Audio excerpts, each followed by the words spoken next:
Loving God, thank you for this wonderful time that we have spent together. Thank you for the gift of life and the gift of friends. Be with us as we talk, as we listen, as we just enjoy each other's company, and just be among us and let your spirit be here. In Christ's name we pray. Amen.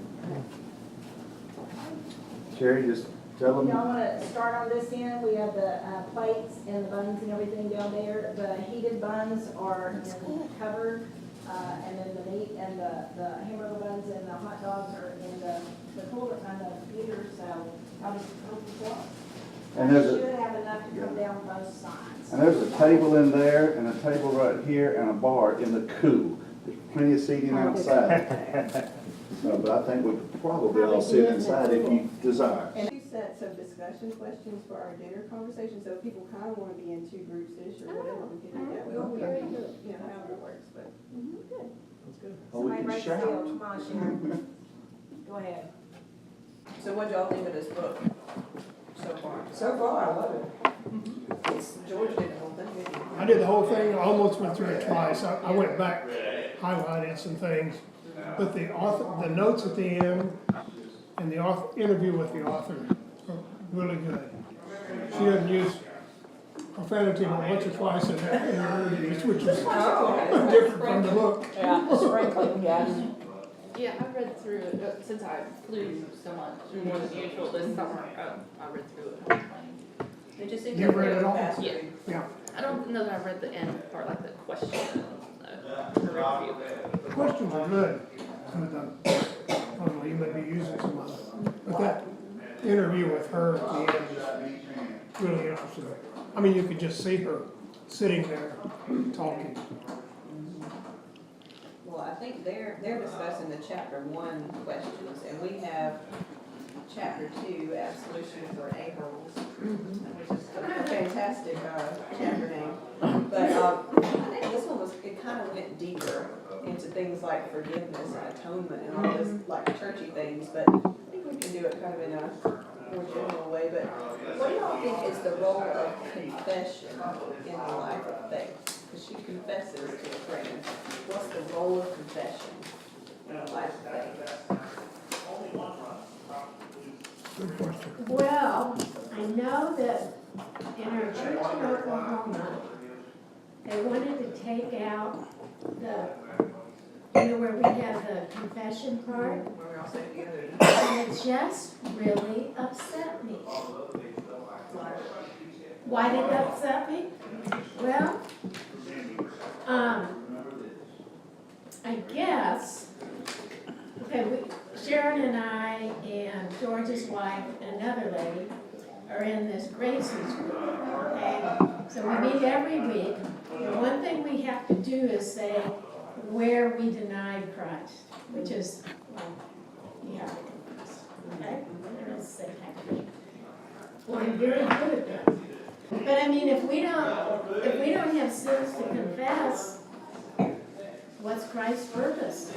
I mean, that's It doesn't mean though that it doesn't happen. right, but if we, It doesn't mean that Christ doesn't know. no, but we don't realize what he does for us if we can't see our sins.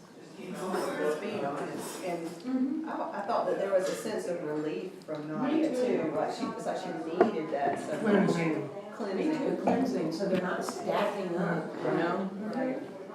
All the way through, she talks about the physicality, how everything about us is God-related. And I think of, when you get dirty, you want to get clean. Right. So confession is a cleansing. Because she was having trouble doing a practical task of, well, I guess somebody's funeral, because she felt so unworthy, so unforgiving. Yes. She had to do that in order to do something. Yes. To do something from normal life. I'll scooch over closer to you. But I like the way she said that those most qualified to preach are those who truly know how unqualified they are.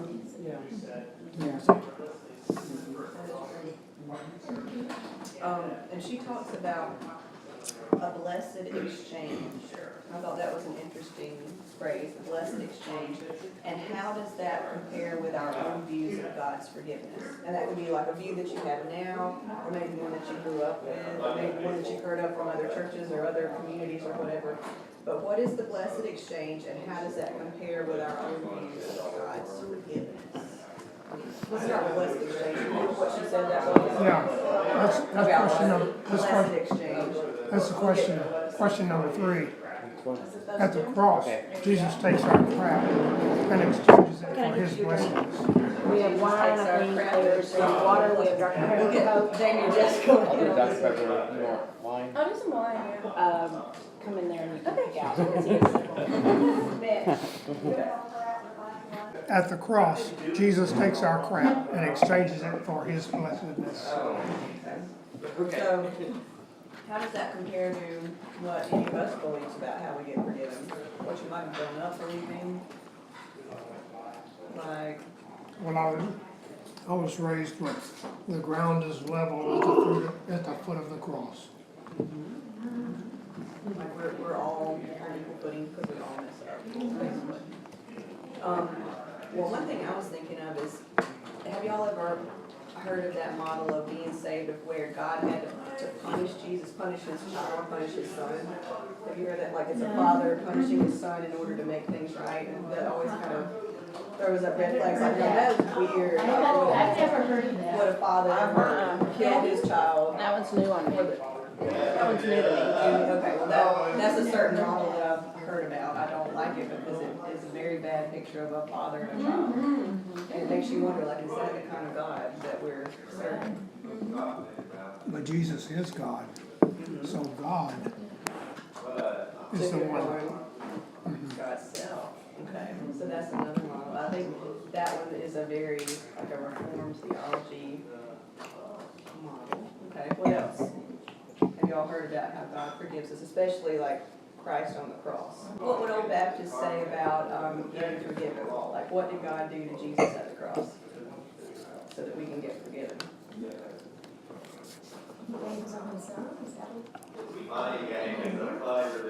My Baptist friends. And I grew up Baptist too. So God gave his only son, But it was hellfire and damnation. okay. When I grew I up. think Nadia has such a good picture of how God took all of our crap, whatever her phrase was, upon God's self at the cross. And I know that there are some models that are kind of sketchy, like the one like where the father sent the son, and it's like the father had to sacrifice the son and kill the son in order to make things right and stuff. Okay. Well, have you ever experienced a blessed exchange in your life? Not just like being, not just the thing of being saved or whatever, but like where you felt your crap was not counted against you, where somebody gave you grace that you didn't feel like you exactly deserved. Absolutely. Oh, yes. How many times? Are there any examples you want to share? Well, confessionally, after my divorce, I thought my ministry was over and my life was over. And God had a totally different plan. My kids have never heard me preach because I was a minister of music for 33 years. And since the divorce, they have never been to a service where I have been involved as a preacher. But God changed things. God exchanged. Did you have somebody reach out to you and help you with that? Yeah, my supervisor at CPE, CPE's tough. he said, well, I was doing CPE at Terrell State Hospital, chaplaincy. And he said, this is the end of the road for a lot of people in Terrell State Hospital. And you have come to the end of one road where God is opening another. Wow. Oh. And can you tell us more about what CPE is? Like, I know what it stands for, because I had to go through it, but can you tell us what CPE stands for and what you have to do? So, confession. Good for the soul. clinical pastoral education. It's kind of like a counseling thing that they make ministers go through. Have you done CPE as part of your training? It's sort of a master's degree in theology. Practical, like you go to hospitals and you do like real life church ministry stuff with people and you reflect on it. Hands-on residential, like a medical residency, really. Right, it's like an internship. Yeah. Probably on steroids. Probably on Yeah, steroids. that's what it sounds like.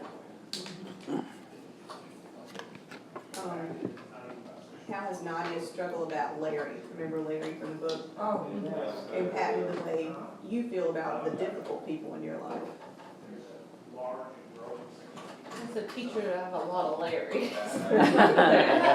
As an employer, I have a lot of Larrys, yeah. Tell me about your Larrys in your life. It's taxable, You know, I've been seeing like a lot of our elementary teachers have had this Facebook thing about getting people to sign up to like pray. They're not gonna tell them the kid's name, but praying for like they're gonna number their kids. And I was like, I guess I ought to pray for my Larrys instead of complain about it. That's what I feel like I do more of. It's easy to do, I guess. And that's why Nadia struggles so much, because it's not easy. I mean, to treat them in a different way. So who are the other Larrys that we know about? We got Larrys we want to share about in general? There was a Larry in my, in one of the groups that I was in a few years ago. But God spoke to me and said, to appreciate it. It was hard at first. Then he gave me the wherewithal to really use that relationship to grow.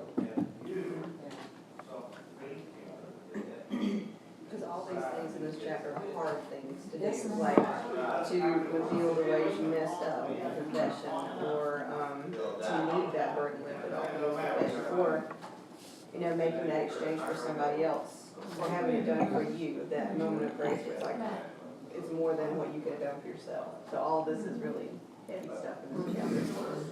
Happens interpersonally too, when you have a conflict with someone, to get that cleansing. Yeah, because there's a brokenness that happens when you're not in that cleansing. Well, is there anything I missed in that chapter that's stuck out for any of y'all? What was something that surprised you in chapter 2? Well, that actually, it surprised me. I mean, here's a ministry. Ordained and everything. Ordained and everything. Wings, halo.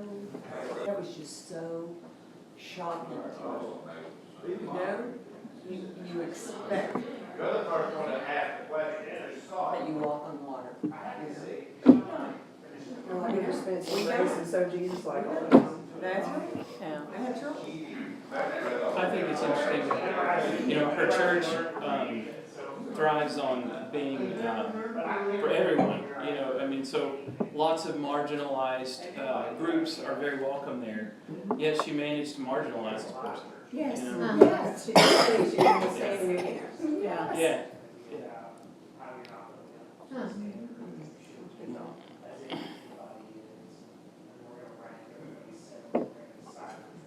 What did y'all think about chapter 1? Because I was thinking we could all get together in a little bit and talk about chapter 1, but we can get a head start. They don't know chapter 2 questions. So the chapter 1 questions kind of goes along with this. What makes someone a saint? Whatever she said. Was that Mary? Mary said. But what makes someone a saint?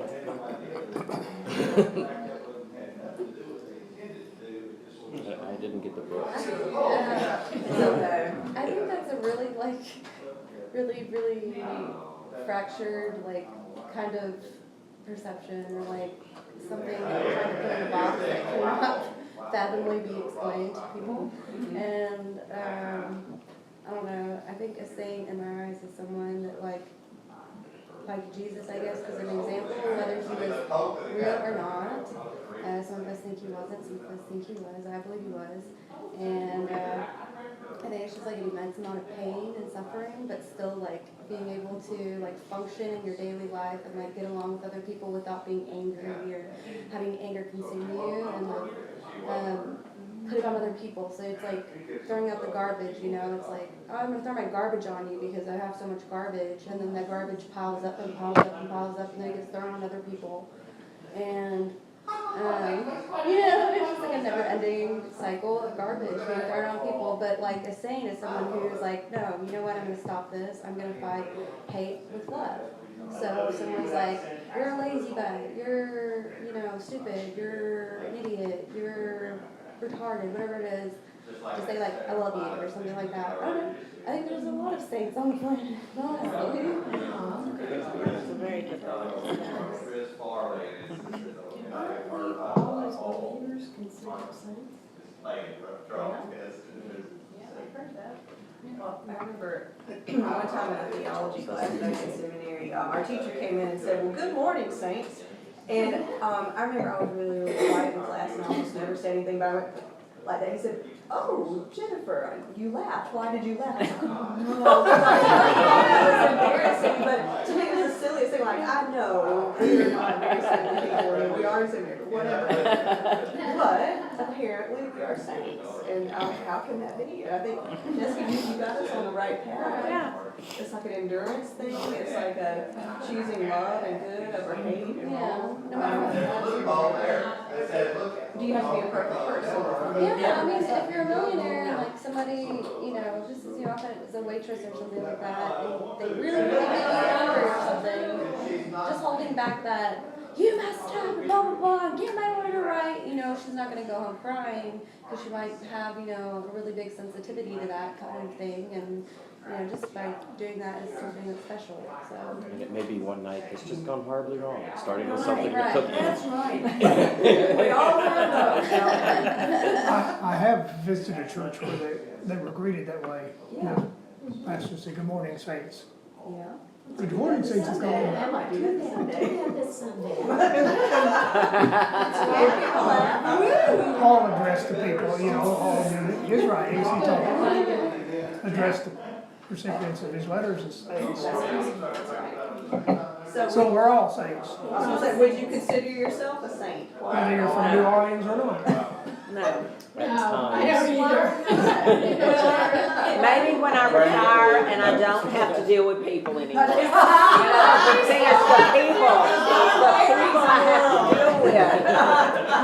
That's funny.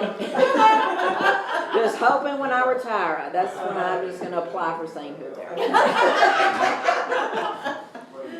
It was easy. It's just when not you're happening. working. It's not happening at my job. It's like you. There are too many Larrys, and there's only one me. Yeah. One of our non-Larrys, we've had an interesting thing kind of happening at school, kind of like what you were saying about not, kindness has kind of been the thing, but like not reacting maybe the way you Would like to. to. Yeah. Oh, I get those Right, all the it's time. like, our student that died in May in the car accident, her name was Kennedy with a K, and so the kids, her classmates started a hashtag kindness for Kennedy, like, and doing kind things to each other or being kind, and we've taken it with the, people in high school aren't as into decorating the whole school theme as those people are, and so we have jumped on this. Well, what if our theme for decorating the building is kindness? And we have all these things about being kind, and I don't know. So I'm hoping it has a positive, an interesting positive effect on. So you're in the high school? Yes, I'm in the junior high. Yeah, Okay. yeah. We got 7 through 12. Neat. So what should we? Interesting. Is the elementary nearby? Like, kind of Yeah, the same it's kind of all campus? in one campus. They're just, from one end to the other. You walk from one end to the other and go from the high school down to the, yeah. So what's your reaction when somebody says, she's a saintly person? About myself? I mean, I don't laugh just like I did in class, just like we're doing now, because my question was, we took it so seriously to say, well, aren't we all saints, and how we could address each other as saints on a Sunday morning, but then why do we laugh when we think, you know, when we're asked, well, do you consider yourself a saint? Because I know myself, and I mean, I deal with myself every day, I put up with myself, really, same here, and I know all the good and the bad, but is that what it's about, being a saint, being really, really good? Because, I mean, is Nadia really, really good? We just talked about how surprising, she's good, but she's got. Why do we laugh when somebody asks us if we're saints? Because we think of it as saints as, you know, Saint Francis. Or Teresa. Mother Teresa. And we. Who's the guiding one? Take this Holy. Yeah. Holy. Asked me if I was saying I'm like, Even something like some poet or some nuns and priests, whenever they were in the place of worship that they were at, write this beautiful poetry, and it would be like this kind of erotic poetry for God. So it would be erotica poetry for God. So it's like, I don't know, for me that's like a personal problem for myself is like being, you know, okay with my sexuality. And I know who I am, I know I'm homo, you know, I'm like definitely heterosexual, but like, they had those kind of feelings too. They were normal people, they weren't like strict, you know, purified mind, no bad thoughts. I mean, if you look it up online, it'll tell you. So, yeah. Well, I think probably tradition and history of the Catholic Church has identified saints as, especially you have to do this and this and this Yes. to be a saint. It kind of feels unachievable when we look at a list of things. Well, it's achievable if you meet the standards. True. Oh, well, that's true, like. just Teresa Francis is pre cell phone cameras or after?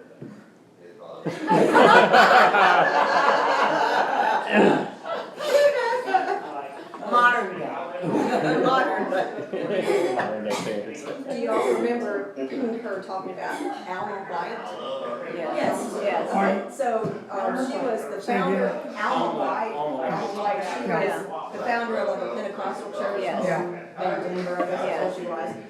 So, she ended up having to consider that person a saint. Why? Because she did seem very saintly, but she did a little research on her, right? Right, yeah, that's right. And then she was mad because she didn't want to put her in the saint list, you know, after she had put her on there, so. But why keep her on the saint list? Make a cookie for her or whatever she did. Right, yeah. Why? Well, they have the Knights of Templar too, which is kind of dark. Like that's a dark kind of like matter if you wouldn't like talk about it specifically. But like they were saying how it was such a brutal time. It was like filled with violence and like it was bloodshed and all of that. And the time of Joan of Arc and all of that. And apparently like it was just so dark and bloody that it brought upon the goat. And then they were like, oh, they didn't know really what it was until Alistair Crowley came along and then he explained, okay, we're going to name it Baphomet. And Baphomet was created as this figure to present as above, so below, to explain to people like the higher class and the lower class, what you see as above as below, the lowest of the lows, the highest of the highs, will be the same, and all of that. But there's like multiple ways to decipher that. But Knights of Templar was of the Catholic Church, and they were sent by the Pope. So that's a cool thing to talk about if you like. I know you do like to talk about that. So. Well, like highs and lows, light and dark. Y'all want to pass your plates down if you're done? Thank you. I want the green beans. Oh, yeah. Oh my God, they're amazing. They're Is there, right I'm sure there. you have some more I got plates. Okay, go get Yeah, there's plenty of your plates. Beans, we're not giving up our plates. No way, I'm a green bean.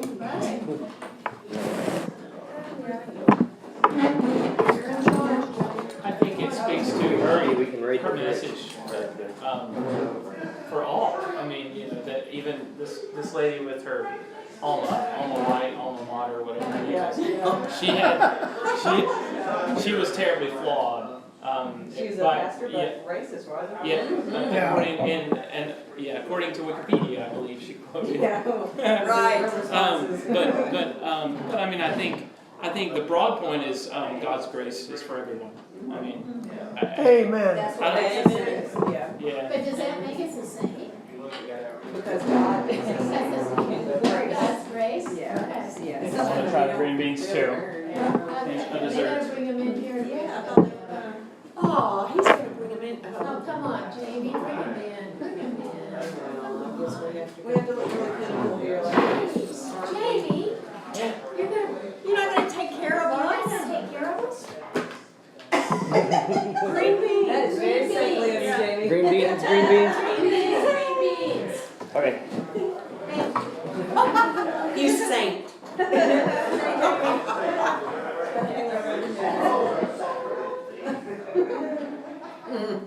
Yeah, people are really quick to throw those down. That's why I don't like when people call me that. Yeah, so like, no. I said H-no. What? John Baptist and. I mean, no worries. Kevin and Mitch are a good match. Actually, two of them are Adam. The three of them are good together. Got two headless John the Baptist. Thank you, Jamie. Well, I thought Jenny might. Thank you, some of this? This was fun. Thank you. Oh, I want You saint. You gotta get dessert too. Oh, yeah. Yeah, that's George's creation. Just don't mind me, I'm just gonna. You beat. I know, same thing, that's me, that's my dark side. I haven't had green bean casserole since Thanksgiving. Me either. Thank you, So thank you. good. Speaking of saints, y'all see the cookies in there? St. John cookies. These St. John. May I have a. Pardon me for touching you. Jenny's eating out here. So, what role or roles do the saints play in our lives? I have trouble with saints anyway. Just a word. Well, what if it's like all the people who've gone before us that, people in faith, brothers and sisters in Christ who have died, who are in heaven, like, what role do they play in our lives? Do they still have an effect on us, even more than like the named saints that Well, are if you're Catholic? if you're Catholic, you believe you can pray to them, but I don't agree with that. Encompassed But about by a whole cloud of witnesses. Yeah, you're talking about Hebrews. well. That's what you're talking Yeah. about. Okay, we're And good even the with big that. Catholic type saints, I mean, they're part of that, like leaders of the faith, or just people of the faith who've gone before us. What role do they play in our lives? As a cloud of witnesses? What are they doing? Guides, I guess, guidelines, whatever. Role models, that's what we're Roll on, yeah. Early on, a minister used the term, and I've used it in funerals a lot, that the person who is gone will always be with you. Just like when we go, part of us will be a part of those who follow us, which is kind of scary, That is scary. but it's the way it is. It is. One of my sermons that I preached was about whose shoes are, who's wearing your shoes. You know, and how scary it is for my granddaughters. Every time I come over, you know, they go to my closet, they put on my clothes, they clomp around in my shoes, and I'm thinking, right. I mean, actually being in somebody else's shoes, literally. I always think of my granddaddy on my mom's side. I mean, he's passed away several years now, but he's still an inspiration for me, and I can always think back, like, well, what would he do in this situation? And I mentioned him a lot in just in daily life, so people like that. Guiding us, inspiring us. Well, I learned so much from my late husband, who was a very, very talented person, and so I do the same thing. What would I do? How would you do this? Hey there. Hey! Speaking of what's name? Just happen to be in the neighborhood? All the chairs are taken. We'll make one. I'm Casey. How y'all doing? Good. It seems as though there's a men's table over there. I don't know. Men plus Mary. Looks Married. There's a lot of good I've got a food stool, too, sweetie. I got a stool, come on. Get right here. Very sweet. We're gonna win this Red Rover game. What was it that wrote, "I am a part of all I've met"? Every man's death diminishes me. Some poet. Somebody famous. I like the first part. I don't know that I like the second. I'll let him sit. Oh, okay. Well, who's your saint? If you have like somebody in your life who might not be here physically with us on earth anymore, but like who's kind of a guiding person for each one of us? Mine was my mother, and my grandmother. I just always remember my mom's smile, and I just honestly can never remember hearing her say a bit of gossip or one kind word about anybody. I mean, she just didn't. That's how she lived her life. And my grandmother, my dad's mom, just again, very strong in her faith. If you had problems, that's who you went to. She'd pray with you, she'd guide you, and I mean, she lived every second of every day for her Lord. And it was just very obvious. She never had much. She had 7 kids. Her husband died, my grandfather died when the youngest was probably like 15 or 16, so she ended up raising him, by herself. She never worked. She came from Tennessee in a covered wagon as a young child. Wow. So she was born in 1900. And so, and I thought how much she saw in her life. She saw the first Model T, whatever. She saw cars. She saw motorcycles. She saw the first man walk on the moon. I mean, just, I know, and we've seen so much over the last 20 years too, but I just think her generation saw so many advances. And again, none of that ever, she never wavered. It was just her faith. Just very, very strong. So that was my 2 romance.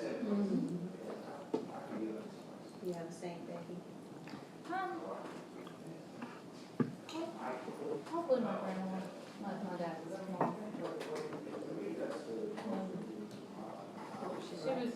She was the grandma that we always were closer to and could talk to about stuff. Maybe didn't want to talk to her parents about her. Yeah. Oh, there's so many, when I think about it. My granddad was one. My 2 grandmothers died before I was born, so I didn't have any grandmothers. So, and neither grandfather married anyone, so. But, and my father. He was definitely my saint. You told us when you were My older sister, yeah, who was my role model. My parents died when I was very young. I was 9. And I just looked up to her. She was Christian. And if not for her, I don't know what path I would have taken. But I wanted to emulate her, I wanted to wear the same clothes she wore. And she respected me, and she saw the good in me. What's the age difference? 7 years. I mean, she was young. Yeah. Wow. Now, she is a fundamental Baptist.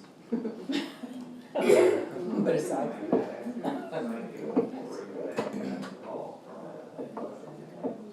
Are we doing this? You're on. I would say I've had, I could call a lot of people saints. I was in a low-income family. I grew up in East Tennessee. We had a car. We didn't have a covered wagon. So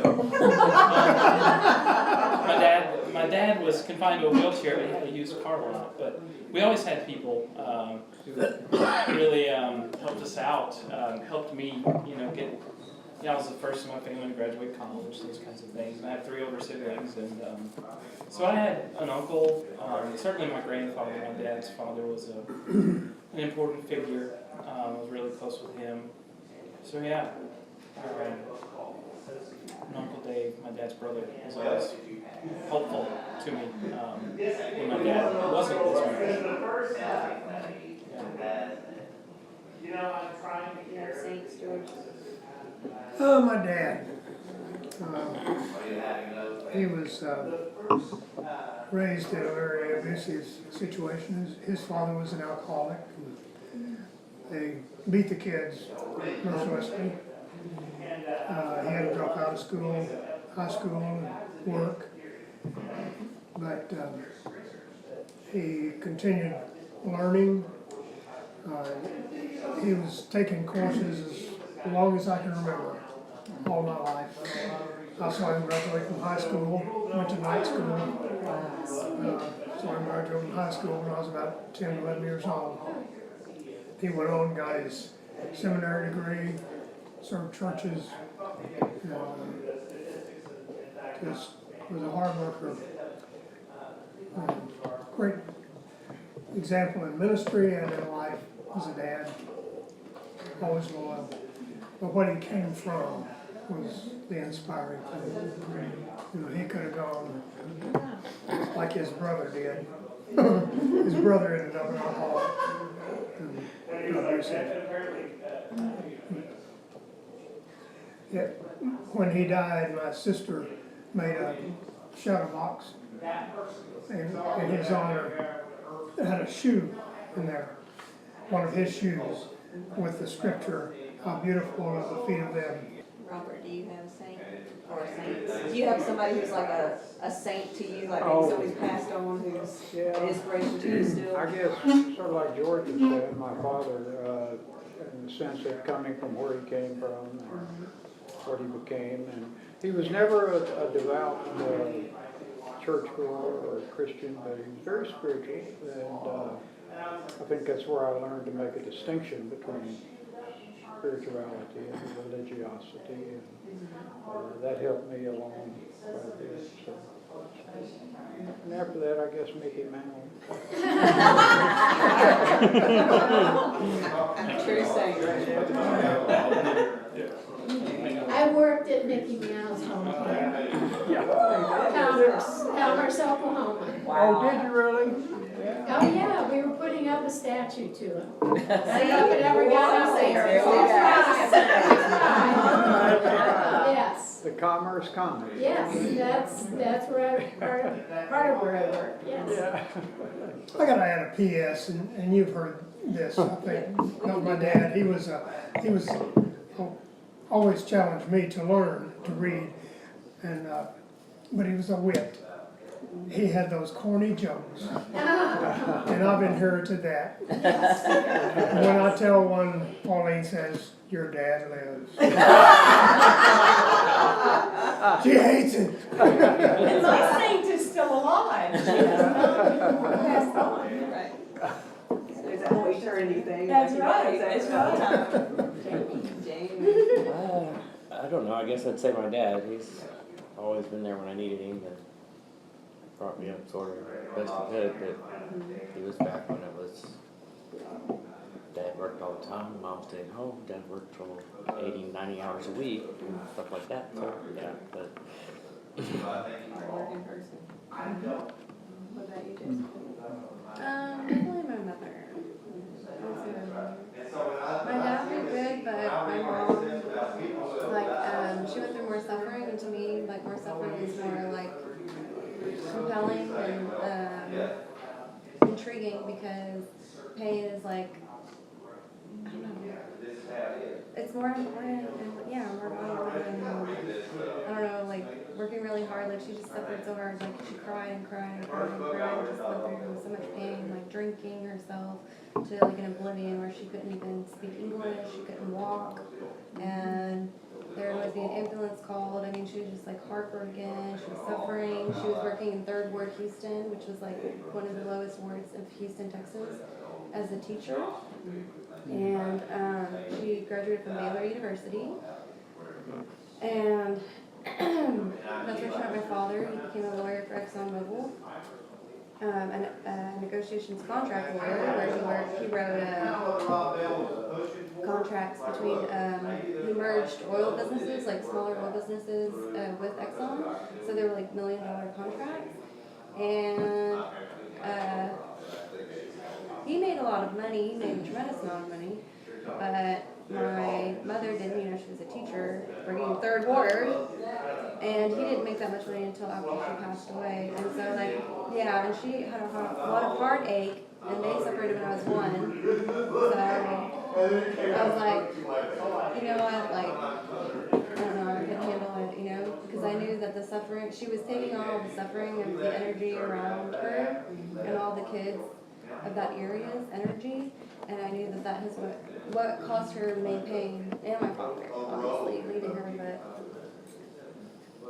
Just the brokenness and the pain that kind of shows someone's saintliness sometimes. I think so, yeah, because I asked her, I was like, please don't leave me. I had a dream, I had 2 reoccurring dreams about her dying before she died, and I don't know, it really freaked me out, because she was standing on a flatbed oil shed, and then I was standing on a dock, and she jumped off, and then she didn't come back out of the water, and that happened twice, and then a blackburn died, and so then someone was really telling me from my subconscious that I needed to learn my grieving process, I believe, and as I got older, I was like, oh, what kind of boat is that? Oh, what kind of bird is that? I started putting all the pieces together, and so someone was trying to help me get, past this, and it was leading up to something, but I don't know. She wasn't perfect either, that she wasn't perfect, but she suffered way more than anyone else, so. Sounds really great to suffer through all that. Yeah, I never. Sounds like we all have amazing people, either currently here or in some who are always guiding us somehow. And George, you had mentioned that there was a shadow box made with a shoe to give tribute to your saint. What are some other things we can do to help us celebrate the saints in our lives, to help us remember? Because I think Nadia had, the cookies with no heads, but also All Saints Day. All Saints Day. And then maybe that candle that they kept just melting down, but with all the little. Was that in the 1st or 2nd chapter, All Saints Day? Probably first chapter. Because I didn't read the second one, and I don't remember that. Well, so, what are some other things we can do in our lives to help us remember these people, other than just saying that we remember? I like the image of making a little, almost like a shrine, if you Yeah, will. and some people do that. I had a patient, I was a hospice chaplain, and I had a lady whose husband was my patient. And after he died, she built an elaborate shrine to him, which is a little overkill to me. At the Co-Art Center for one of the Hispanic days, I'm not sure the name of it. Dia de las Muertes. They Day of the Dead. have all of these shrines that Yeah. the Hispanic people, that's part of what their culture is to make a shrine That's part of All Saints Day. and they're beautiful. I mean, you try to go to it when they have it, I forgot what it is. It's in May. May, I can't remember, but it's really worth going to. I like to write little booklets, so I started writing a story about my dad. Just a written, for me, I like things in writing. And so, I just write a little story about things that he did, and he only spoke French until he went to grade school. So he had to overcome learning a new language. And, I don't know, that's something I like to do. So writing down the stories. My mom loved hummingbirds, and she had a large collection, so I took my favorites and I have them displayed in here. And then outside in one of the pot plants, I have a little hummingbird that lights up at night. And my kids and I, we always talk about if we see a hummingbird, we say it's Mama. And so Kason, our 5-year-old grandson, will go out sometimes and go, I'm going to go talk to Mama now. And he'll go talk to the little hummingbird that's out there in the plant. It's just precious that he never knew her, but we still talk about her, and he knows what she looks like through the pictures, and knows she loves hummingbirds. She's very much alive to him. Yeah, it's pretty neat. I used to think that was weird, but I think it's a good thing. Yes, yeah, You can talk. yes, yes. At the church I went to in Lubbock, there was a woman who was she was a church historian person, and like any women's retreat, like she was making everybody get in a group and take a picture, and she was that person at the church. And then her husband passed away, and I can't remember how often she did it, but like every year they would go on some international trip, and so once a week or so, like she'd scan, I don't know, she figured out how to scan pictures, but like there'd be a Facebook post once a week-ish about like telling about all those, like for that whole first year, she would tell about all those different trips they took, and she'd like remember, she had to have written it down, I imagine, because it was, man, about the detail, but yeah, like it was very detailed and what they had done and where they had gone and the different things it was interesting. And then, so now you'll see it come back up when, you know, because they tell you your memories, the things you posted a year ago or 2 years ago or whatever. So it's like we see them every year. So it's interesting. Yeah, I didn't really know that. But Our society has become so mobile, it's hard to maintain that family history. Somebody has to be a family historian. Yes. Do we have any quilters in here? One I did years ago as a child with my grandmother, and that's something, again, on my list when I retire. I mean, that's something. Which is I have my property, I'm just waiting to get there. And, I cross stitch now, so, that's something else, but my You grandmother are a had- quilter, or are you interested in?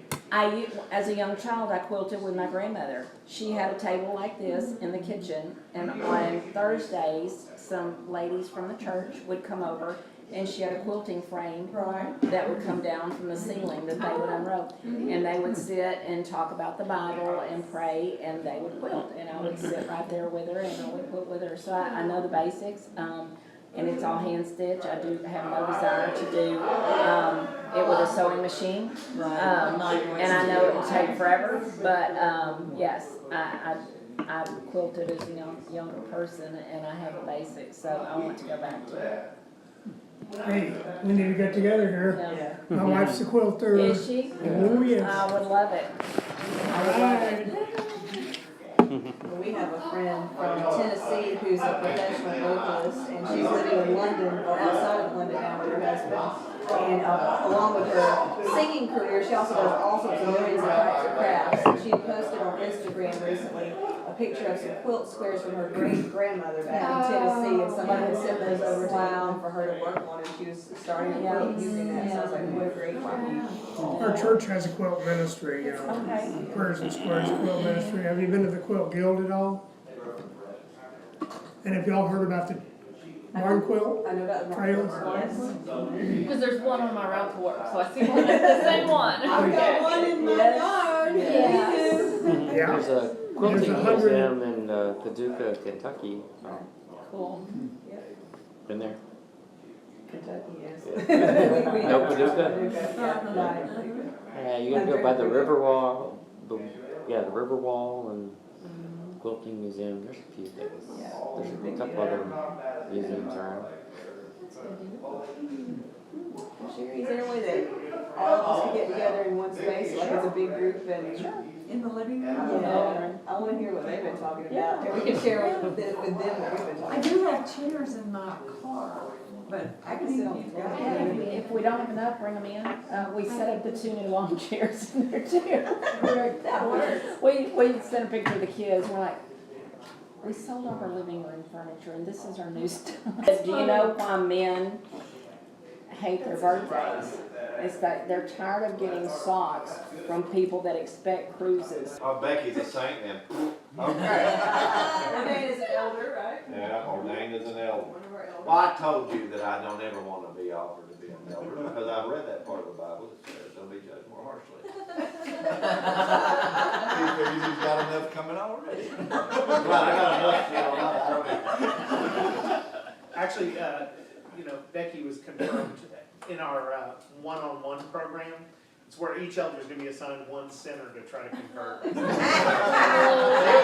up in Pennsylvania where they just don't care. We're playing a zone, but now we're really going to focus on it. Watch out, I buck like a bronco. Anyway, I don't know what makes a saint? A person that doesn't know they're doing what they're doing, but they do it well. We ended up making a distinction between canonized saints, Yeah. which don't have a lot of relevance to us, because, they're pitched to us as people who are without sin.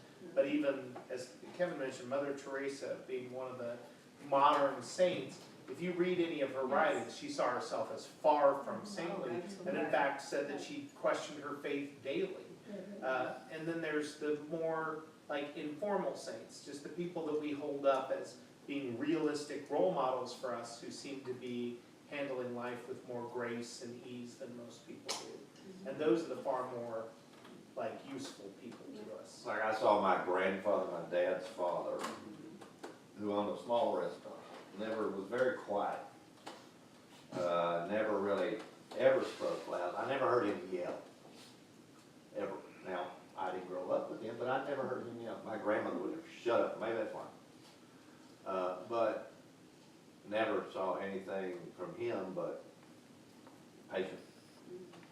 Mitch, you have a story like that too. Well, just my uncle growing up on the farm, who had so many reasons and many occasions to yell at me for tearing up this tractor or running over that fence or stuff like that as you're learning to grow and work on the farm. And I never saw him angry. But he's Not to like this that day. with Kaysen. I mean, And he has so much patience with Kaysen, and he's I'm wide deaf in open this ear all and the can't hear time. this one. And busy, and I just see the love and the kindness and the patience that he has with that child, and it's just, that's really. I never saw my granddad raise his voice to any of us. 3 boys run through his house while he's trying to watch his westerns. All he would do is we had those old 80s shorts that were spandex, and he'd yank them down and we'd scream and run off. That was it. There was never any never grump at him. But it was weird, because I can't remember barely anything he ever said except you're full of mud. And I think, with what Nadia was talking about in chapter 1, to me, the people that are saints are the people that have a real impact in our life. And so it's really hard for one person to tell you what a saint is, because you're going to encounter them at some point in your life, and you may not know it at the time. And in fact, I would argue that probably most of us never know it at the time. It's sometimes later when we reflect on it that we realize that, wow, that's impressive. The people that are trying to be aren't. Yeah. The people that are not trying, and they don't want to be known as that. But they're just living. It's just happening. Just normal everyday life. But what about, I said Alma, but Alma White in the book, who was a Pentecostal pastor, had founded this church, and there were all these great things about her that Nadia was researching, and then she found out she was a racist. So, she was called a saint. She was a product of her time.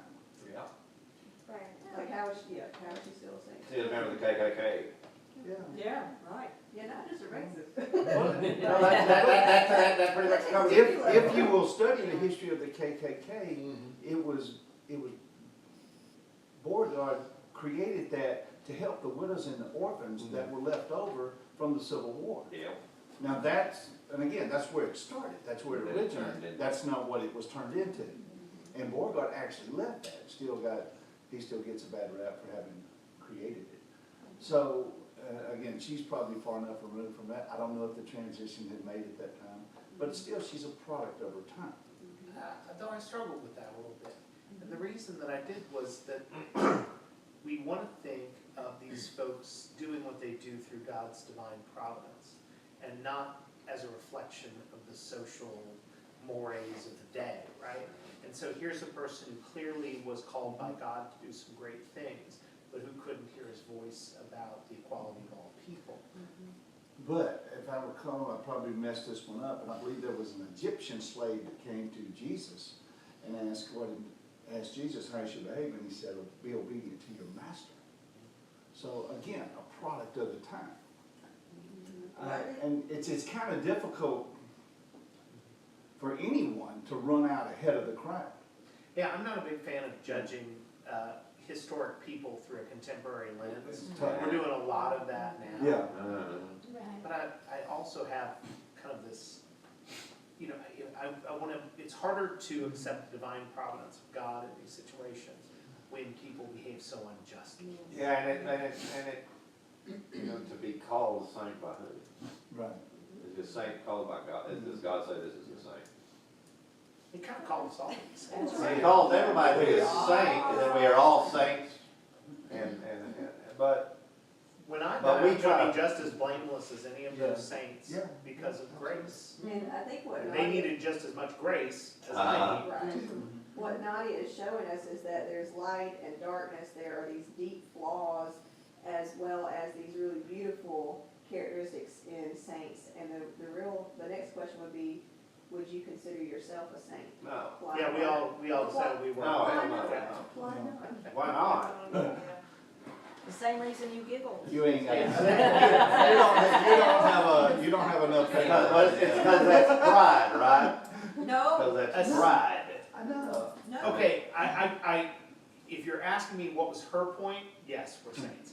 If you're asking me what I really think, Yeah. then I think, we were talking about this book that I read called The Sociopath Test. And this guy went, and he met with a number of people, including Fortune 500 executives, and his theory was that they would be more likely to be sociopaths. And he met with this guy, and Mitch, I know, knows more about this than me, but named Chainsaw Al Dunlap, who made his living buying up companies and then just scrapping them for parts, destroying whole towns, tearing families apart. And so he sits down, he meets with him, and he goes, well, I want to walk you through the different tests, for sociopathy and see if you work for one of those. And so he goes, a reckless disregard for the emotions of others. And he goes, no, that's not me. And he goes, you buy up companies and tear up families. He goes, okay, well, yeah, that's a good point. So then he goes, a sense of grandiosity. And he goes, no, I don't have that. I'm very centered. And he goes, I would like to point out you're sitting in front of a 50-foot portrait of yourself. So it's kind of like those people, like we started talking about televangelists and people who run mega churches and things like that, and you're like, if you asked most people if they're saints, these folks might go, I'm not a saint, but I'm as close as you're going to be. Well, it's like Billy Graham. Billy Graham, everyone, a lot, I said everyone, that's not right. Lots of people think Billy Graham was a saint. Maybe. He had his problems. Did he do good things? Yes. Did he do bad things? Did he harm people through his, because he had so much power to say, well, this is good, this is bad. Was he a saint? I don't have a problem with Billy Graham. I have problems with things he did, and that he supported. That's like the ongoing conflict of what makes a saint. Well, yeah. Being perfect, always getting it right, or being. I don't think that's possible. No, because perfect never enters into the Perfect isn't possible. equation of a saint. No. What is? It does at the end. Perfect is the result of the grace that we receive from Right, God, yeah. which makes us, which takes away all of that sin. So maybe And it's not God so can much work about through the us. most ordinary of people. We spend a lot of time talking about Saint Paul, who was chief among sinners. Murdered Christian. Yeah, and took pleasure. But who among us hasn't? Exactly. Well, yeah. Like just last I'm week. just assuming we've all killed. Yeah, you need to be quiet. Shut up. The term saint, taken from the Bible, is sort of like a proof text that some people use. The church has taken the word saint and made it apart from what I think the Bible meant for it to be. To me, we are all a child of God. There's not a hierarchy in God's sight. We're all God's children. You got 5 kids, I've got 4. Are they one more important than the other?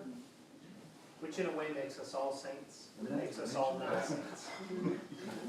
Sometimes it just depends on which day of the week Behaviorally, it we is. are not saints, Right. No. but in God's eyes, we are saints. Yeah, kind of in that proof text version of it, we're like saintly, like always most devout and always doing the right thing, but The we priesthood are- of all believers. There you go. Good, good. That's what you're getting Right. at, the priesthood of all believing in the priesthood. Like, did he leave?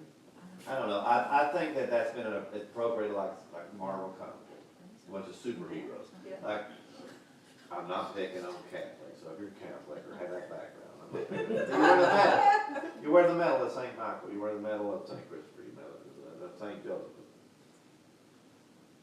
I mean, Cause what are they supposed to be doing for you? they're like celebrities. Well, I like animals, I have 3 cats and 2 dogs, I could be St. Francis. I'm not, but I yell at them.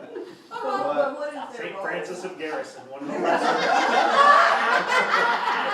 Make me a medal, buddy, make me famous. But that's the thing, it's like, it's idol worship. It's idol worship. We have a Saint, To me, it's idol worship in a way, to have that idol. we have a Saint Francis in our yard, we just call him Frank. Frank, yeah, well, you know, but you know, it's kind of an idol worship too, But do we know why they wear that? for protection. Well, I don't wear St. Michael for protection from harm, that's what they told me. Well, from what I understand, they're not praying to those saints as The saints are praying for them. deity. Yeah, they're, Yeah. it's kind of I've like, been told. it's kind of like I pick up the phone and call George and say, George, friend, pray for me, I'm struggling with such and such. Yeah. And they're like your holy. Like heavenly Michael and a Father. Mary and the others are praying for that. I've talked to a very good friend of mine that's a Catholic, so, you know, and we kind of hit on everything, but I'm just like, I just can't get through that whole. Yes, you should. And Jenny, your I'll read it. interpretation of that speaks to your kindness, but I also know that people do things like bury a certain saint in their yard to sell their house, saw you that. know. Oh, You yes, know, that's true. it's a little bit like Right rubbing there. that. I've heard that. That's like, I pray to Saint Gary, the saint of tomatoes. but that's where the old world, that's where the old world. What was that name? I wonder what that is. Took the last person Whatever Saint works, Rock turtle. whatever makes the tomatoes grow. Took the last person 13 months to sell the house, so So it didn't work. been slow as my last. I don't know, I know they're not really idols, I know that they're just like but they don't work, that doesn't work for me, that doesn't work. We were talking about saints, and I said, well, Martin Luther, people would think he's the same, he's a big old drunk. Everybody knows he drank like a fish. And I said, Loved beer, let his he wife without sin pass the first stone. and I don't have a problem with him being a drunk, but his wife had a recipe for beer that was better than anybody else. Martin Luther wrote it down and said it was better. So, you know, yes, he wasn't perfect, but did he change the world with the way he faced the Catholic Church? So it has pretty much nothing to do with perfection. It had nothing to do with you. No, Right. I have a cross that I really, really like, and it says, only God can make a message out of a mess. Yeah, and it's, I mean, And that's Nadia herself. I mean, Yeah, she that's right. claims she That's has me. You know, it's funny that you said that, Sharon, because just as you guys were discussing, it's nothing in there to spill. Discussing. You were discussing. we were discussing this.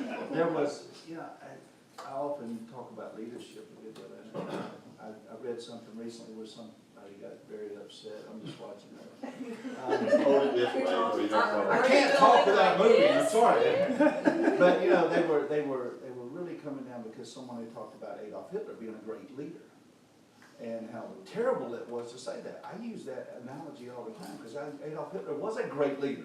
Care what you think about him. Didn't say he was a good leader. Didn't say he was a good person. Maybe a But few. he may have been a saint. Have you ever thought about that? Followers. That's moving off the rail a little bit. I don't know. I mean, it's right there with Alma, There's isn't an it? example later in the book. Does he? That's right. Adam's cheated. He's Although, been- Becky read the whole stupid thing too. What do you It's say funny, about Mitch, Hitler? I teach a leadership class of freshmen, 100 freshmen in the spring. And I do this thing where I'll have them make a list of the great leaders of history. And Hitler will always come up, and then I'll go, okay, you've fallen right into my trap. And then I say, you know, what made Hitler a great great leader. Yes. And they'll say, oh, well, you know, he unified people of Germany behind a theme, and he got them to do things they never wanted to do before. And that's when I try to draw an example between leadership and coercion.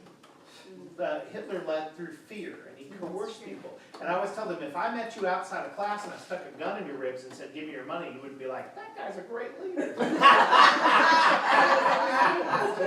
And then the other thing too is that the sign of a great leader is someone who people are better off for having led them. And Hitler certainly didn't meet that characteristic. I mean, we could argue that round or flat. Yeah, we could go all around about that, But it's funny because Nadia will use him as an example. Like, in the same way that we like to canonize some people, we like to vilify others. Yes. And so, you know, if I said, I want to say a few things here in this group about Hitler. He was really kind to animals. He had a beautiful singing voice, and people would just be uncomfortable with every part of that. and there's a reason they're uncomfortable. Yes? There's a reason. His name is Adolf Hitler. It's hard to separate a leader from what they did. Yeah. I mean, I'm sorry, but that name, in and of itself, you know, I understand he was. What is your definition of great? But I mean, if we Great went to heaven and diabolical the first person we monster. met was Hitler, and That's said, "Come on in, it's wonderful in here." That's in terrible German. Well, I get it. And then we're like, "Wait, Hitler's here?" We wouldn't go. God is good. Isn't he great? All the Look how much time. he forgave here. Yeah. I mean, I just can't even, when I hear that, you know, I know you do that to stir them up. I'm sure you do that. But I'm a big fan of World War II history, of all of everything that led up to that, and Adolf Hitler and all what So he you did. know about his So beautiful. I know singing. about his beautiful painting and the walls he painted in houses, and how he fell into what he got, and how he brutalized his way where he went. And there's no way he's a saint. And I'm not God. But in the end, I don't think he went to see God. Just because of what he did to the people of God. On a side note. It's hard for me to do that. And maybe that's my fault. Oh well. I can't Would say you like to say something? Yeah, I was going to phrase it. the beast. I was starting off by saying on a side note, and this table over here already heard me. I remember in the theology class one time, our teacher came in the room, and I was always very quiet as a student. I didn't like to talk. Hard to believe. I know, I just hated talking in front of people. But the teacher came in and he said, "Well, good morning, saints." And I went, and he said, "Oh, Jennifer, did you find that funny?" Whoops. And so I was like, "Oh, no." So his This is why I'm quiet. I have an allergy. But his point was, in God's eyes, we are all saints, and it has very little to do with greatness or perfection. And George, you made a point about there was a preacher who said something about welcome to saints every Sunday morning. Good morning, saints. Good morning, saints. I mean, what would you say if I said that on Sunday morning? Good morning, saints. Would you all? Well, I deserve it, but I look at George. So, I don't like that. It makes people uncomfortable. It makes me uncomfortable. yeah, because it makes It's like you're being held to a standard makes that you you don't feel think you can achieve. insufficient. Yeah, Hello, Because saints. we know- What? because we know we don't measure. I'm not going over Got a that. headache. I'm going through a mental Oh, okay. checklist of like the last hour. You know, I know I can only have to go back to yesterday or last week. Yeah. So are saints just people that are terrible, that they know that they're not gonna measure up, but God still holds them to the higher standard and works through them anyway? And like on All Saints Day in November, we remember all of these people like that who've gone before us. So, I mean, that could be like grandparents and mothers and fathers and teachers from the past or whoever. So what role do those saints play in our lives today? Not a strong role. Not a strong, okay. I don't think people do that. I don't think, I'm sorry, I'm gonna tell you, I think, 'cause, you know. Speak for yourself. He's speaking freely. I am speaking for myself, you know. We don't really focus on people who have passed like we used to, Why not? because it's easier not to. Move Because forward. what? Easier not to think about like your grandparents, your anybody past. People go to the funeral and that's it. We're done. How many times have you been to your grandparents' gravesite lately? But I remember my granddaddy a lot. You remember your granddaddy, That's but what I told him, like, every day, I'll have some moment, I'll think like, and what would granddaddy do in this situation, or what would he say, blah, blah, blah. It's like, well, that's why I said earlier tonight, I admire the Mexicans in the Dia de los Muertos. There's a term called introjection. You know, we bring that person into us. Right. Yeah. Although I think, it's hard to paint with one brush, because my dad is buried in Jefferson Barracks Cemetery, which is right off of Highway 255, where I turn off of Highway 55 to go across the bridge over to Illinois. And the last thing I see before I cross from the Missouri side to the Illinois side is the bluff where my dad is buried, is literally on that bluff. And every time I pass it, I think about him, and I know that he's not there. But every Christmas Eve, our family celebration for Michelle's side of the family is like within about 5 miles from there. So we go early and we lay a wreath at her grandmother and grandfather, her father and his brother, and now this last Christmas for the first time, my dad. They're all buried there. And,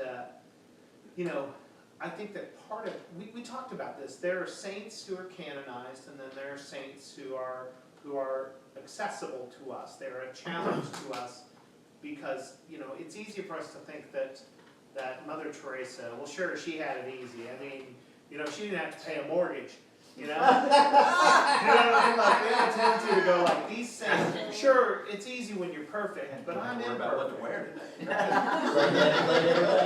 But people like my grandfather make me realize that it's possible to be a better person. And also helps me realize that I'm not the person he was. But it inspires me to try to be better. And every time we go visit my parents in Forney and drive by the cemetery outside Forney, I know exactly where my brother's tombstone is. I know what it looks like, but what I worry about is that passes. And then I notice that, I haven't been to my grandparents' gravesite forever. So what are some things you can do to help you hold on to the legacy? I've got pictures of them in my back room. I got my granddad's picture and my great-grandfather's picture I've never, of course, never met, but I've got it. Bartender from the Civil War. Looks rough, but it was. And so it's like, are they saints? I don't know, but I think the memory is important, and it gets lost. And what you learned from them. Huh? They passed on to you. And even if I didn't learn anything, just knowing they were there, and they did something to make this happen. What's the TV show where these famous people go back and trace their lineage? And it shows me that I am a part of all those people in my past. I'm not just me, but I'm a part of. Not just my parents, grandparents. And people who are. And I have a relative that went and did family history on my family, my dad's side, for some stupid reason, she did it. And I found out that my great-great-grandfather, whose picture's in my office back there, Joseph, was in the Confederate cavalry, took a saber wound in the head on Christmas Day, and was out of the military and moved to Texas, and that's why I'm here. That's the most I know about Joseph, was in the Bartender, Mississippi, ended up in Texas after that. And that kind of thing, I think is important, and I think it's being lost as we try to minimize. So they passed away, so we're doing that. Go along. And I don't think that's a good thing, and at all. And I still think about my granddad who died in '86. I'm aging myself a lot.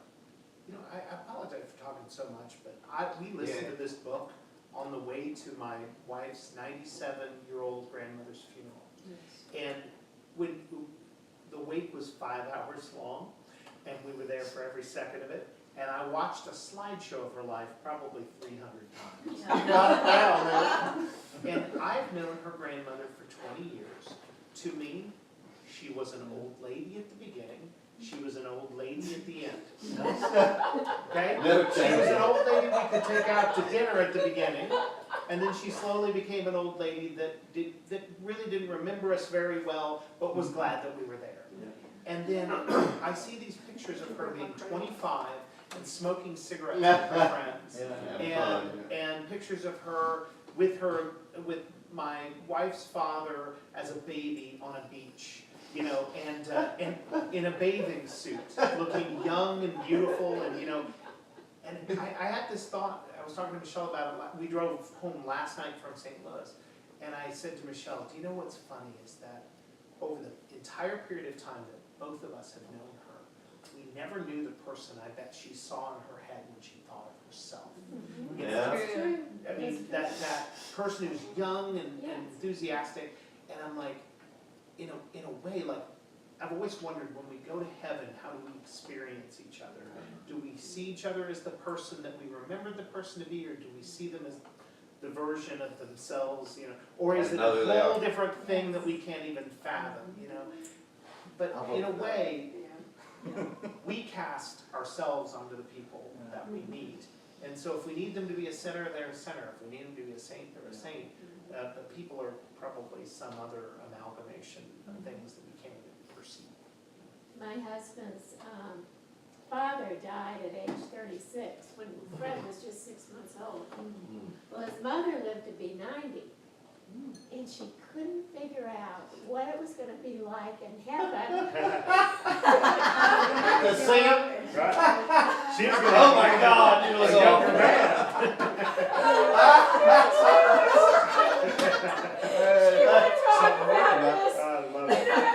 I mean, you know, she was back, Yeah. and that she knew she wasn't. Well, it's been a while, honey. Unless we got something else altogether, I think that was our. I'm guessing it's right there. So, moving from saints to that other light topic, confession. What is the role of confession in the life of faith? This is coming from chapter 2. The role of confession in the life of faith. Nodding your head, Jeff. Let's shut up and let everybody else talk. No, y'all are so I'm not talking. We didn't study this one. I'm just saying, that's pretty good, right? Actually, Kevin and I will explain this with you guys. Let me start at the beginning. The earth cooled. Confess yourself. Okay, our time, can we know our friends who are sitting here? What did we talk about? What's the role of confession in the life of faith? It lifts that burden, because when we confess, it's gone, and it doesn't, we don't have this accumulation of bad things that we've done, and it opens an opportunity to be different and do it differently the next time. So would you say that confession is like forgiving yourself? It's like good for the soul, right? I think it goes hand in hand. Okay, let's just say, God forgives and we forgive. I have a question on the confession thing. Does it matter who you confess to? Like, I have an atheist friend who's like one of my best friends. If I was to confess stuff that I've done to her, I know she won't judge me because, you know, she's not a Christian, and Christians tend to judge. Just being honest, but no, just being honest. Have you confessed stuff to her? That's the brand. I'll just tell her. I will tell her stuff that I've done that What'd she say? that not everybody else in this room and a lot of my Christian friends wouldn't understand. They'd be like, "Oh my God." Yeah, but what does she say when you confess it to her? Oh, I mean, she's real nice and sweet. What'd she say? So what? She's like, okay, you know. Kevin, remember the plan. But see, Well, I wanna know. but she's like one of these people that like, she's real understanding and stuff, and she understands my point of view, and she's like, well, if you don't feel that you need to be doing that, then you shouldn't be doing it, you know? Well, I'll be damned. I know. that's pretty good. Yeah. So, I she's kinda not follow like the any whole. other atheist I know, I'll put that one. Yeah, but Maybe yeah, a saint. then maybe she calls herself an atheist, but can God speak to an atheist? Sure. It's hard to milk, but hard to milk. To anybody. He spoke to a donkey once. Yeah. And, yeah, I mean, so what she said sounds like what she said sounds like what Jesus would say. Yeah. Well, that's okay. Well, Well, I'll take care of that. so what are the parts of confession? What's the first thing you do? Admit. You admit it. You say what's been going on. And then what's the other side of that? Your friend said, No, just try to do better. You know. or try to do You better, gotta or, do what, you know, you feel is right, or whatever. yeah, I mean, there's a sense of repentance and, I'm desire to do sorry I something new, did that. and saying, I'm sorry, but there's also that person on the other end who says, kind of what I say on Sunday mornings, remember you're forgiven. You know, you're able to start again, God forgives you, God loves you. So there's that response of, oh, I messed up, I wanna do better, and you are forgiven, you can move on. Clean slate. So you think it's okay for me to use her as a? Why not? Why not, man? From what you said about how she responded? Yeah. George has some thoughts. I like the way, the experience that Nadia had in her book when she needed to confess. And her friend said, that's in the past. Don't bring the past to the present. Right. I love that. See how it plays out after you confess it to her, see how it plays out later. So Nadia used the phrase blessed exchange. Do y'all remember reading about it or hearing about it? Blessed exchange. First of all, what was that? Or what is that? What is blessed exchange according to Nadia? Was it the concept of Jesus essentially bearing our sins on the cross? Yes, and George, you remembered her phrase, it was? At the cross, Jesus takes our crap and exchanges it for his blessing. Yeah, that. Taking our crap and exchanging it for his blessing. And we kind of struggled with this question. So the blessed exchange, and how does that compare with our own views of how God forgives us at the cross, let's say, or maybe views that we've grown up with? Did y'all have any certain views of like what happened at the cross? When Jesus was being punished for our sins. That's a popular one. Yeah. What do I think that, what do you mean? What do I think happened on the crucifixion and the death of Christ? Is that what you're asking? Maybe the differences are. Here we go, Adam. Conception. Our conception of what happened. You mean, so that you're asking what do we think happened on the cross and what it was the purpose of that? Well, I mean, do you think it was a father punishing his No. son? Okay, okay. Because that's To not. the Father, the Son, and the Spirit of the Son. Okay, I think we talked about that. Oh my gosh, there's a line. Is it in this chapter or is it later when she goes, I "We are read not that. so much punished for sin as punished by sin"? Yeah. Christ was a sacrifice for what we owe God. Christ was on that cross as a sacrifice, and also as a weapon. I mean, that's another. Christ was a weapon on the cross against Satan and his power. Because Christ knew that by his sacrifice and his resurrection, he would defeat Satan completely at that moment. Regardless of what happened, he defeated Satan, and there was no turning back from that. Right. So it was a weapon. It was a tool. Christ was the way, and he knew that. He didn't like it. If it gets too many things, it's the same thing. But he was a weapon to destroy Satan's power. And by doing that and being resurrected, so I see it as Like a plan. Like a weapon, military, Well, battle it example. didn't have to be military, but it was a way to defeat Satan Right. completely. Defeating. By that atonement, by that sacrifice, by that taking every sin on himself. Sacrifice, yes. From the past and the future and the present on himself. He defeated Satan before Satan could finish what he was doing. And your phrase on himself, like Yeah, Trinitarian. he took it all the sin on himself of the world. Well, we could say that Jesus is God, right? God Yeah. is God. Yeah. So on the cross, God took upon God's self, He took the sin of the world on himself. AKA all our crap. Yeah, all the crap and turned it into blessing. Turn it blessed. One Okay. word that's missing in her book, that traditional evangelicalism is repentance. Yeah. Yeah. Yeah. That's the big thing with fundamentalism. Yes. Mhm. And a lot of times that has to do with how much I've done to fix the situation rather than, yeah. But how much can It you kind of do? falls into our ranking of sin too. Yeah. We were talking about. We were talking about that. Growing up in a Baptist church. We like to do It's that. the We go third, it's the third Sunday can't wait in for a the row polls to where come out. homosexuality was just being pounded on. And I remember saying to my parents once, getting in a bit of trouble by going, I wonder how, I guess a lot of old ladies in this church must be gay, and I didn't know. This seems to be our big problem. That was a long car ride. That the whole repentance thing. Well, I mean, you're supposed to repent of sin. You're supposed to say, I won't do it again. How many times do you say, I won't do it again, you do it again? All the time. It's a constant thing. But repentance is also quite often used as a one instrument Oh, to beat people with. It is. Because Y'all again, repent or you're gonna burn in the fire of hell for the Think about my LGBT friends who've been taught that they can't actually be forgiven of sin because they refuse to repent Yes. of this thing. And it that's a turns from being fundamental gay and part of goes their straight, nature. right? That's possible. So, on the You flip weren't side- born that way, you just chose to be that way, and that's because it's sin from the devil. On the flip Okay. side of beating people over the head with buzzwords like repentance, we have grace. Yeah. And grace is so much at the center of the blessed exchange concept. And Nadia herself experienced a blessed exchange, not just the feeling of God forgiving her, but somebody treated her in a way with grace in that chapter. So how have you ever experienced a blessed exchange in your life?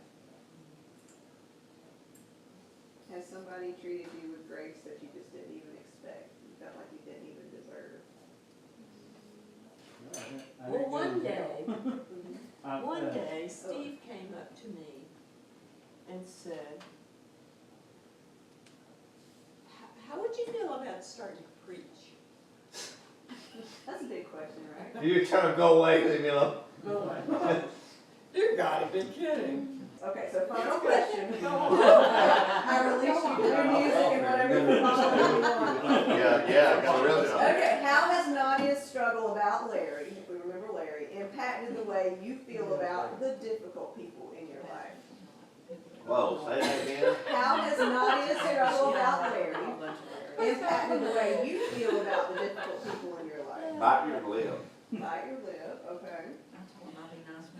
I have a shirt that I like to wear periodically. Yeah, what's it say? It says, 4 of the 5 voices in my head are telling me to kill you, and the 5th is figuring out where to bury the body. Well, I want to watch you wrap this in. I keep it in my office, Adam. Sometimes it's just helpful to put it on, you know. Just depends on what you need. Meditation for me. Danny, I think that falls into the whole, I don't like the way that person smells. What do you do when you don't like the way they look or smell or act or whatever? I'll be We're supposed to nice. treat them. I'll be nice. Don't be nice. No, I'll be nice. Okay. But I'll find it very hard to associate. It'd take a lot to make me want to hang out with them.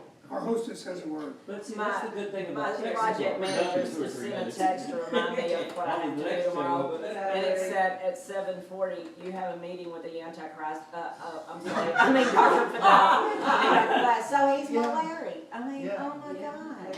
He is the most annoying man in America. Who's that? Larry who? I don't know that. Oh, he's horrible. And he has Look. so much power, and there used to Get be that so other much one, good Jessica. in him. And it That got little one, it's lost still something somewhere in it. along the way. Yeah. It's Just the just person you don't vile, have anything to do with. and it's just mean. So how do we deal with those? I don't people know, that that's we what just- I'm Well, that's a hoping good to get question, because tonight. there's a person in our church that drives me completely up the wall. Oh, dear. No, it's nobody in the Stop making direct eye contact with me. It's had nothing to do with marriage life, darling, that's lazy. No. You can let other people talk. I know, but I'm having a good time. Well, Becky has a Larry. Well, then talk. Well, I want to hear Becky. You tell us Oh, about some Larrys. I said it was easy to have Larrys when you're a teacher because there's usually lots of Larrys you see throughout the day, and if they're a Larry to me, they're probably a Larry to the English teacher and the math teacher. So it's easy to have somebody to complain with instead of something like pray for your Larry. Usually somebody else wants to talk about them as well. There's something on Facebook recently that was true enough to resonate with me, which was about a church that called the police to remove a homeless man who was in the church, and he was not bothering anybody, but he smelled really foul, and the police officer was said to have said to them as he left, if this was Jesus, then you really messed up. Yeah. And you know, it just reminded, and I don't know if it's real, but even if it isn't, it's true enough that Sends a message. Jesus said, whatever you did, do to the least of my people, you do for me. Yeah. And I don't know what Nadia's problem was with Larry, other than bad breath. He just bothered her. Yeah, there was something, but I can relate to that, Yeah, because there's some people we just don't like. because there is. Yeah, What you is said wrong something, with you said that? something, it was really good at the dinner table about how Nadia. Look how surprised she is. I wouldn't call it surprise. what she's referring to. I pointed out that, you know, her church in Denver is known for receiving all types of people, Yes. Marginalized groups, and she managed to marginalize this gentleman. Yeah. Yeah, you know, and The very we don't thing she know who fights it was. against. Yeah. Yeah. So I think these first two chapters were just really honest about all the good and bad in our lives and how much we're in need of grace and how much we just get it even when we don't deserve it. And we'll have to see where she goes from there.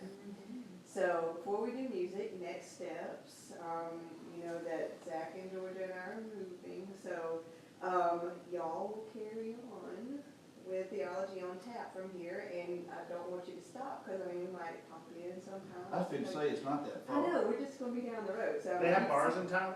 Lots of Probably not. I wouldn't know. So, yeah, I mean, we'll stop in when we can, but I mean, y'all keep this going, y'all determine how you want to make this happen, where you wanna meet and that kind of thing, but just know we're supporting you and we'll come when we can. Sharon's Thank trained to you.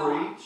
Yes. That's right. Thank you for bringing this to us. When's your first sermon? First Oh, one. she's In our church. She's in our- seasoned. She gets up there and she convicts us with the Spirit. She Really? brings it. I know. And then. And they got nothing. You gotta do that, they got Shake nothing. the water and blow the incense. Her sermon, Sinners in the Hand of a Forgiving God, was really one of my Heartwarming sermon. So, I don't know, Sharon, if you wanna kinda like gather people together to keep this going, or if y'all wanna figure out how you wanna do this, or, you know, just know I'll help as I can, even moderately at a distance, so. It's gonna take a little effort, but it's worth it. I think Adam would be wonderful, wonderful. I have to say that, I wholeheartedly, You can You do it know, by committee. I will tell you that as soon as I heard Jenny and Zach were leaving, after I finished weeping, Yes. I called Steve and I said, I'll take you to Sunday school, I'll take the Woofies, I probably can't take, you know, on one more thing, but I hope somebody will step up and do it, because not only is this, do I feel like I'm growing from it, but I think it's a wonderful outreach for this church. We've seen a lot of people at this who might not come to a traditional service. That's right. I hope we can continue to do that. I like the way it's compared to Nadia's group called Bring Your Own Grain. Although she meant that as BYOB and ours still means beer.